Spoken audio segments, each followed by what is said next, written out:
Hello and good morning. How are you all the students of grade 1?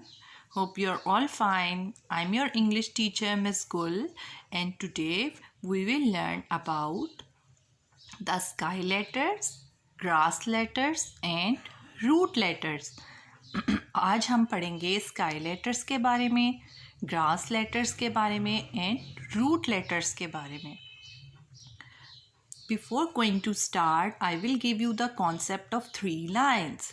मैं आपको 3 lines का concept दूंगी. अब आपको पता है कि पहले हम नर्सरी क्लास में और केजी क्लास में 4 लाइन्स पे लिखते थे.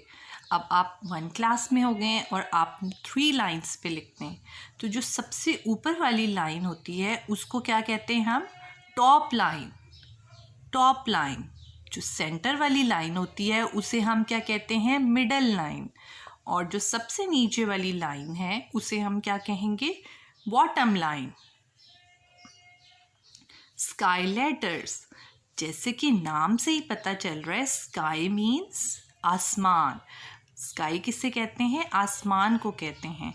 तो ABC में जो लेटर्स सबसे ऊपर वाली लाइन को, टॉप लाइन को टच करते हैं उनको हम क्या कहते हैं? Sky letters.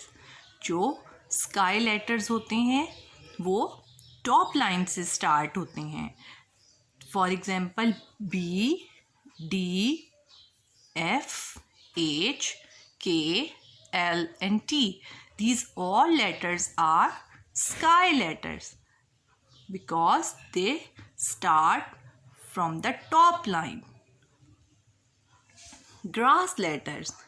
ग्रास किसे कहते हैं? घास को कहते हैं. और आपको पता है घास कहाँ होती है? ज़मीन पे होती है. तो ग्रास लेटर्स वो होते हैं जो हमारी मिडल लाइन और बॉटम लाइन पे किस सेंटर में आते हैं, यानी इन दोनों लाइंस को टच करते हैं. उनको हम क्या कहते हैं? Grass letters.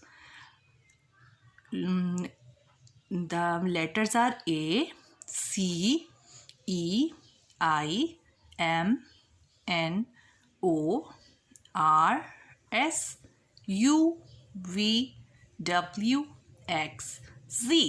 These all letters are grass letters. Okay, student? Now go to the root letters. Root किसे कहते हैं? Root कहते हैं जड़ को. जो ज़मीन के नीचे होती है उन्हें हम कहते हैं रूट. जो भी प्लांट्स वगैरह होते हैं उनके नीचे रूट्स होती हैं जिसकी मदद से वो ज़मीन में मजबूती से खड़े रहते हैं. तो उसे क्या कहते हैं हम? रूट कहते हैं. तो रूट लेटर्स वो होते हैं जो नीचे की तरफ आते हैं, उन्हें हम क्या कहते हैं? Root letters. ये स्टार्ट होते हैं मिडल लाइन और बॉटम लाइन से स्टार्ट होते हैं और ये नीचे की तरफ जाते हैं. ओके स्टूडेंट्स, इन्हें क्या कहते हैं हम? उन लेटर्स को रूट लेटर्स. तो G, J, P, Q and Y, these letters are root letters. Now hurry up, take out your homework copy of English and ready your page like this. On the top of the page, write date and day and write the sky letters, then grass letters and then root letters. Write in very neat handwriting and do your work very neatly. Hope you enjoyed the video. We'll see you next time. Take care. Goodbye. Allah Hafiz.